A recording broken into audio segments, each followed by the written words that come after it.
Jane has a second question. She says, breathing. I've been brought up with a real focus on breath in movement from dancing, and my Pilates practice has always felt better for me when there is a breath pattern tied in with the movement. Why do we teach breath? Why do we not teach breath?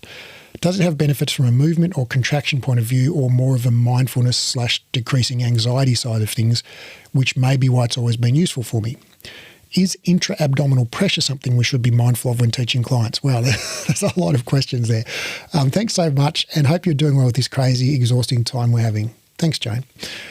So breathing is a mechanical process in that, to inhale, you contract your diaphragm, which contracts downwards and flattens, expand, pulling your lungs down, and thus expanding the area inside your lungs.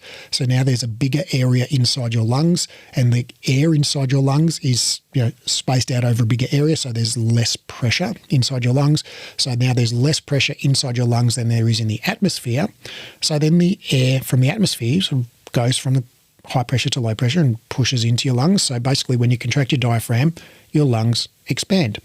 And when you contract your diaphragm, partly because of the action of the diaphragm, and also partly just because of synergistic muscles that work with the diaphragm, as you inhale, there's a very slight spinal extension.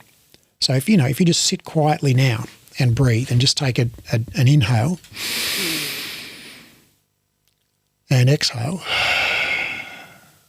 what you'll feel is that on the inhale, there's a very slight back bend that happens, and as the exhale, there's a very slight forward bend or flexion. And that's just a completely normal part of the mechanics of breathing. The muscles you use to inhale are the same muscles that you use to extend your spine, and vice versa with flexion. So if you were going to coincide your breath with movement, it would be probably a good plan to coincide inhaling with back bending and exhaling with forward bending, because those are kind of the natural movements that go with those breath patterns. And what you'll find is, even if you don't think about breath particularly, generally that's the breath you'll do. As you bend forward, you'll exhale, and you bend backward, you'll tend to inhale. Although people can sometimes tend to breath hold on extension as well. So that's kind of the natural movement. When would you cue breath? I would cue breath for someone who was pregnant or had high blood pressure, who I didn't want to breath hold, because breath holding increases blood pressure. And so I would cue them to breathe through movement. I would cue someone if they were sort of anxious and hypersensitized in terms of their pain, sensitization. Cueing belly breathing can be a really nice way to down-regulate the sort of fight or flight response. Those are some situations where I would cue breath. Sometimes if you're doing a move that involves like a lot of spinal flexion, cueing to squeeze the air out of your lungs or breathe out firmly can help to get more spinal flexion. So that's probably when I would cue breath. When would you not cue breath? I would not cue breath for a beginner who already has enough to think about in terms of just putting their arms and their legs in vaguely the right place and moving the reformer carriage in and out, or standing up and sitting down or whatever.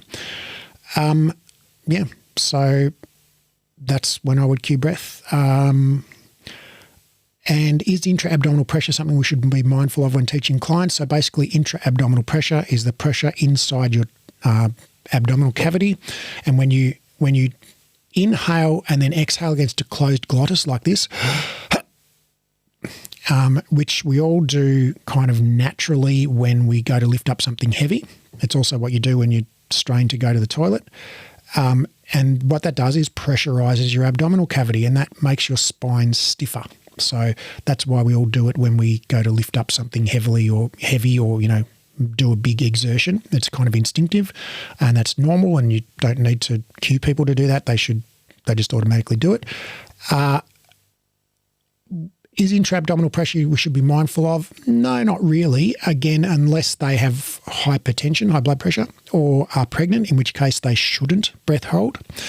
So those would be the times when I would cue not to hold breath. Hope that helps.